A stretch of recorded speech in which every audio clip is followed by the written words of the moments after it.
Haveli. Welcome to SST की पाठशाला। और आज हम लोग डिस्कस कर रहे हैं मौर्यन एम्पायर पार्ट 2। क्योंकि पार्ट 1 में मौर्यन एम्पायर का फाउंडर कौन थे, मौर्यन एम्पायर में जो इंपॉर्टेंट रूलर हुए, चाहे हम चंद्रगुप्त की बात करें या बिंदुसार की, इसके बारे में हम लोग डिस्कस किए हुए। चंद्रगुप्त के बारे में कि उन्होंने कितनी लड़ाइयाँ लड़ी, उनके क्या इंपॉर्टेंट मेथड्स थे, कौन कौन से इंपॉर्टेंट जो आपके नॉलेजेबल पर्सन है, एम्बेसडर है, आए हुए थे। पार्ट 2 जो है इसमें हम लोग मैक्सिमम डिस्कस करेंगे अशोका के बारे में, क्योंकि अशोका जो था मौर्यन डायनेस्टी का सबसे ग्रेट रूलर था। अशोका की अचीवमेंट्स क्या रही, अशोका ने टेरिटरी को कैसे एक्सपेंड किया, अशोका की कुछ रॉक एडिक्ट्स हैं, पिलर एडिक्ट्स हैं, तो उसके बारे में डिस्कस करेंगे। अशोका की लाइफ के बारे में कि कैसे वो एक तरह से ग्रेट वॉरियर के बाद चेंज हो जाता है और उसके बाद बुद्धिज्म को एडॉप्ट कर लेता है। इन सारी चीज को हम लोग आज के क्लास में डिस्कस करने वाले हैं। सबसे इंपॉर्टेंट पॉइंट कि मौर्यन डायनेस्टी में इससे पहले जो हम लोग पार्ट 1 में डिस्कस किए हुए हैं, दो पावरफुल रूलर थे, चंद्रगुप्त मौर्य और बिंदुसार। इसके बाद अशोका रूलर बनता है, अशोका जो थर्ड रूलर था मौर्यन डायनेस्टी का। और इसी के साथ एक पूरे आप अगर हिस्ट्री लोगे तो उस पूरे हिस्ट्री में one of the greatest ruler है अशोका। मौर्यन डायनेस्टी का थर्ड रूलर अशोका रूलर कब बना, जो इंपॉर्टेंट क्वेश्चन पूछा जाता है डिफरेंट आपके कंपटीशन एग्जाम में। अशोका रूलर बनता 273 बीसी, ठीक है। अशोका 273 बीसीई में रूलर बना था, ठीक है। एक क्वेश्चन 1 मार्क का यहाँ पे कवर होता है। सेकंड जो पॉइंट है आपका, सेकंड पॉइंट है कि अशोका का जन्म कब हुआ था, तो 304 बीसीई में जन्म हुआ था। दो 1 मार्क क्वेश्चन, हिस्ट्री मतलब डेट। 304 ही ईयर था जिस टाइम सेल्यूकस निकेटर को हराए थे चंद्रगुप्त मौर्य, उस टाइम अशोका का जन्म हुआ था। तो इस तरह से अशोका कब रूलर बना, अशोका जन्म कब लिया, और third important point Ashoka Kalinga पर अटैक कब किया। अशोका 261 बीसी में कलिंग पर अटैक किया था। तो 3 इंपॉर्टेंट डेट्स वाला जो क्वेश्चन है वो इसमें ऐड है, ठीक है। Ashoka succeeded to throne after the death of his father Bindusara. Ashoka कब रूलर बना था, तो अपने फादर के डेथ के बाद 273 बीसी में रूलर बना था। ऐसा नहीं कि अशोका का लोग वेट कर रहे थे कि आप आइए और रूलर बन जाइए। अशोका को अपनी फैमिली मेंबर से बहुत ही ज्यादा प्रॉब्लम थी और वो अपने 99 ब्रदर्स को मार करके रूलर बना था। और पटना जो बिहार का कैपिटल है वहां पे अगम कुआं है, कहा यह भी जाता है कि मार करके उसी कुएं में डाल देता था। He was appointed as the viceroy of Ujjain and Taxila while he was prince. जब वो एक राजकुमार था, जिस टाइम बिंदुसार रूलर था, उस टाइम वो मगध डायनेस्टी के इंपॉर्टेंट टेरिटरी थे, उज्जैन, ठीक है, और तक्षशिला यहाँ पे क्या था, एज ए प्रिंस अपॉइंट था। तक्षशिला को हम लोग north west gateway of India कहते हैं, इंडिया का north west gateway. Ashoka was very cruel in his early life and captured the throne. Ashoka जो था स्टार्टिंग स्टेज में बहुत ही ज्यादा क्रूअल था, बता चुके हैं आपको। Captured the throne after killing his 99 brothers, अपने 99 ब्रदर्स को मार कर अशोका रूलर बना था। एक और जो क्वेश्चन पूछा जाता है आपका, ठीक है, कि अशोका के जो रॉक एडिक्ट्स दिखते हैं, क्लास 6 में आपको बताया जा चुका है इस टॉपिक। मैन्युस्क्रिप्ट और जो इंस्क्रिप्शन होते हैं उसके बीच में डिफरेंस क्या होता है। इंस्क्रिप्शन जो होते हैं परमानेंट राइटिंग का पार्ट होता है। तो अशोका ने जितने भी इंस्क्रिप्शंस को डिस्क्राइब किया है उसमें उस बहुत ही कम ऐसे 2 से 3 इंस्क्रिप्शन जिसमें अशोका के नेम से डिस्क्राइब्ड है। उसके अलावा वो यहाँ देखिए देवम पिया या पियादासी के रूप में है। इसका मतलब होता है बिलॉव्ड ऑफ गॉड, यानी भगवान का प्यारा। तो देवनम पिया या पियादासी के रूप में वो क्या है, अपने आप को डिक्लेयर किया। या मगध के सम्राट देवन, यहाँ देख लीजिए, मगध के सम्राट देवन पिया या पियादासी। तो ये अशोका का ही दूसरा नाम है। इससे भी 1 मार्क क्वेश्चन पूछे जाते हैं, तो आप इसको भी माइंड में रखोगे, ठीक है। अब एक और डेटा वाला क्वेश्चन है कि कितने इंस्क्रिप्शन अप्रॉक्स है। His inscriptions are founded at 47 places in different region of India. India के डिफरेंट रीजन में 47 प्लेसेस पे इसके रॉक एडिक्ट्स हैं, पिलर्स हैं। इंडिया के अलावा और कौन से कंट्री में, नेपाल, पाकिस्तान एंड अफगानिस्तान में, इन 4 कंट्री में इसके रॉक एडिक्ट्स हैं, पिलर्स हैं। एक और इंपॉर्टेंट क्वेश्चन कि अशोका का डेथ कब हुआ। अशोका का डेथ हुआ था 232 बीसीई में, और अशोका के मरने के बाद दशरथा जो थे वो इसके सक्सेसर बनते। Who was the successor of Ashoka? तो दशरथ जो थे वो सक्सेसर थे किसके? अशोका 232 BC में।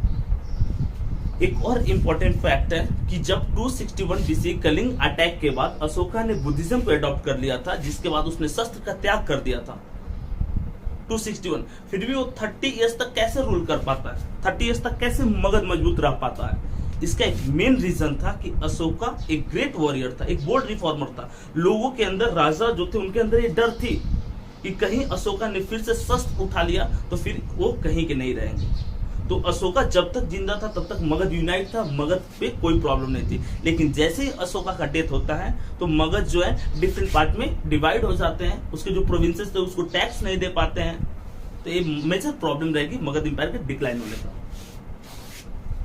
Ashoka build 84,000 stupas. अशोका ने अप्रॉक्स 84,000 स्तूपास बनवाए। स्तूपास का मतलब क्या होता है?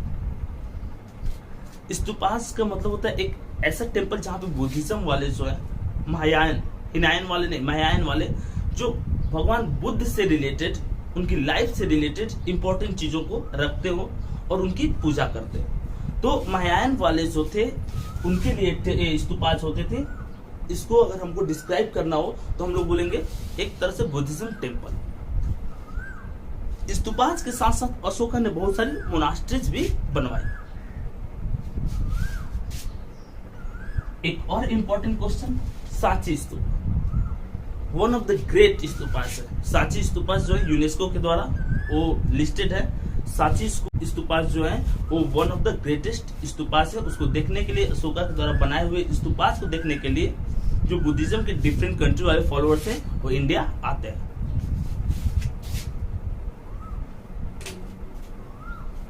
एक और क्वेश्चन है कि अशोका की वाइफ जो क्वींस थी उनकी नाम क्या था? असंमित्रा देवी, ठीक है, कारुवाकी, पद्मावती और त्रियक्षा। और यही थी जिन्होंने महाबोधि ट्री को कट करवाया, क्योंकि ये थोड़ी सी क्रूअल टाइप की थी।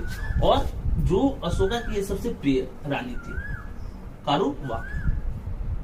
और इसने क्या किया था? त्रियक्षा ने एक तरह से महाबोधि ट्री को कट कराया और इसने बुद्धिज्म को डिक्लाइन करने की कोशिश की।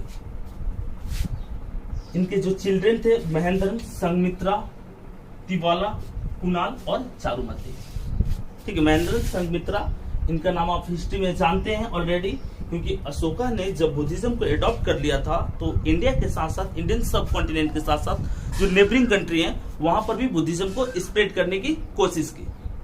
और वो एक तरह से एम्बेसडर बनाकर भेजा बुद्धिज्म के लिए महेंद्र और संघमित्रा को। कहां पर? श्रीलंका में।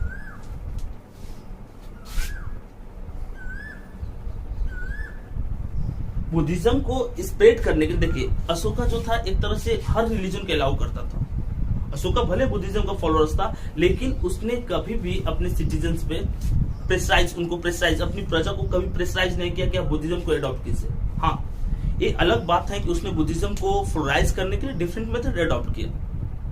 उसने बुद्धिज्म को स्प्रेड करने के लिए धमास, मतलब धर्म होता है, उसके लिए महात्मास यानी कि उसको प्रमोट करने के लिए अलग अलग पर्सन्स को नियुक्त किया उसने, ताकि उसके इंस्क्रिप्शंस को, बुद्धिज्म से रिलेटेड जो स्पेशलिटी है उसको रीड करके लोगों को समझाए, उसकी स्पेशलिटी को बताए। इस चीज को उसने, अशोका ने बहुत सारा वर्क किया बुद्धिज्म को स्प्रेड करने के लिए। Downfall of Mauryan empire, major reason क्या था डिक्लाइन होने का? तो जो मेजर रीजन था वो फर्स्ट पॉइंट है। इस पॉइंट वाइज अगर इसका आंसर आप लिखना चाहते हो तो weak successor of Ashoka. Ashoka के जो सक्सेसर हुए वीक थे, कमजोर थे, बोल्ड रिफॉर्मर नहीं थे, डिसीजन नहीं ले सकते थे, और ये मेजर रीजन हुआ इस एम्पायर का डिक्लाइन होने का। रेस्ट्रेंस ऑफ एम्पायर, देखिए एम्पायर जो था टुकड़े टुकड़े, अलग अलग उसके पार्ट बन गए, वो अलग अलग पार्ट में टूटने लगा। इंडिपेंडेंस ऑफ प्रोविंसेस जो छोटे छोटे प्रोविंसेस थे, जैसे मगध, पाटलिपुत्र से जो दूर प्रोविंसेस थे, अपने आप को इंडिपेंडेंट डिक्लेयर कर दिए, टैक्स देना बंद कर दिए, जिसके बाद मगध जो एम्पायर था, मॉडर्न डायनेस्टी जो था, वो डिक्लाइन हुआ। फॉरेन इन्वेजन, इसी के टाइम में चाइना के जो किंग थे उन्होंने वॉल ऑफ चाइना बनवाया ताकि वो फॉरेन इन्वेजन को रोक सके, लेकिन ऐसी कुछ वर्क नहीं की अशोका या अशोका के जो सक्सेसर थे, जिसके चलते फॉरेन इन्वेजन हुआ। और इंटरनल रिवॉल्ट्स एक मेजर रीजन था। इंटरनल रिवॉल्ट्स क्या था, एक बड़ा कारण था। दूसरी बात, अशोका इडिक्ट्स वाला जो कॉन्सेप्ट है कब लाया, तो अशोका जो है इडिक्ट वाला कॉन्सेप्ट, डेरियस, यूनान उस टाइम ईरान के राजा थे डेरियस, तो डेरियस से प्रभावित होकर के अशोका ने रॉक इडिक्ट बनवाया। थर्ड पॉइंट की कलिंग वॉर के बारे में किस इडिक्ट में या किस प्लेस के जो इडिक्ट है रॉक इडिक्ट उसमें डिस्क्राइब्ड है, तो हाथी गुफा जो उड़ीसा में एक जगह है, उड़ीसा के किंग थे खारवेल, उन्होंने उस इंस्क्रिप्शन को कराया था जिसमें उन्होंने बताया कि मगध के एक रूलर थे जिन्होंने कलिंग पे अटैक किया और कलिंग पे अटैक करके उस पर कंट्रोल किया। एक और इंपॉर्टेंट क्वेश्चन जो प्रीवियस पार्ट में भी हम लोग डिस्कस किए होते, अशोका के जो रॉक एडिक्ट्स होते थे वो किस लैंग्वेज में लिखे रहते थे, तो लैंग्वेज प्राकृत होती थी या वहां के लोकल लैंग्वेज, लेकिन जो स्क्रिप्ट थी वो 4 स्क्रिप्ट में डिस्क्राइब किया हुआ था। इंडिया में जो रॉक एडिक्ट थे वो ब्राह्मी में लिखा गया। पाकिस्तान वाला रीजन, क्योंकि पाकिस्तान उस टाइम इंडिया का ही पार्ट था, 1947 से पहले तो इंडिया का ही पार्ट था, तो पाकिस्तान में खरोष्टी स्क्रिप्ट में लिखा गया। जो अफगानिस्तान था वहां अर्मेडिक स्क्रिप्ट में लिखा गया और ग्रीस में ग्रीक स्क्रिप्ट में लिखा गया। तो अलग अलग रीजन में अलग अलग स्क्रिप्ट। अब बंगाल वाले को अगर हिंदी में हम लिख करके देंगे तो नहीं ना समझ पाएंगे, तो जहां के जो लोग थे तो मैक्सिमम कोशिश किया कि लोकल लैंग्वेज में एडिक्ट को लिखे।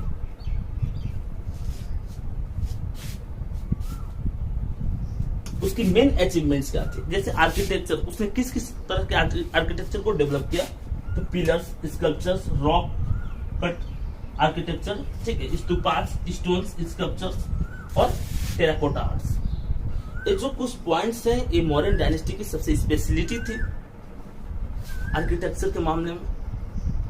बृहद्रथ जो था इसका लास्ट रूलर था और संगु वंश की स्थापना की पुष्यमित्र जो उसका एक तरह से जनरल था, सेनापति था, बृहद्रथ को मार करके वो फॉरेनर था। इस तरह से मॉडर्न डायनेस्टी डिक्लाइन हो जाती है। तो आपको मॉडर्न डायनेस्टी से रिलेटेड जो भी रिक्वायर्ड पॉइंट थे जो आपके सिलेबस में है या डिफरेंट कॉम्पिटिशन्स में है उसको बताने की कोशिश की गई है। इसके साथ साथ वीडियो एक्सप्लेनेशन के साथ साथ आप पीडीएफ जरूर देखिएगा, पीडीएफ चैनल पे अवेलेबल है। और अगर आप 6 से 12 तक का कोई भी चैप्टर या किसी भी तरह का प्रॉब्लम आपको एसएसटी में है तो आप कमेंट करके पूछ सकते हैं। और भी बेटर एक्सपीरियंस के लिए आप हमारे टेलीग्राम चैनल को ज्वाइन कर सकते हैं, लिंक डिस्क्रिप्शन में दिया हुआ है। और हमारे ऐप को जरूर डाउनलोड करें अगर आप एसएसटी में कुछ बड़ा करना चाहते हैं। मिलते हैं नेक्स्ट वीडियो के साथ।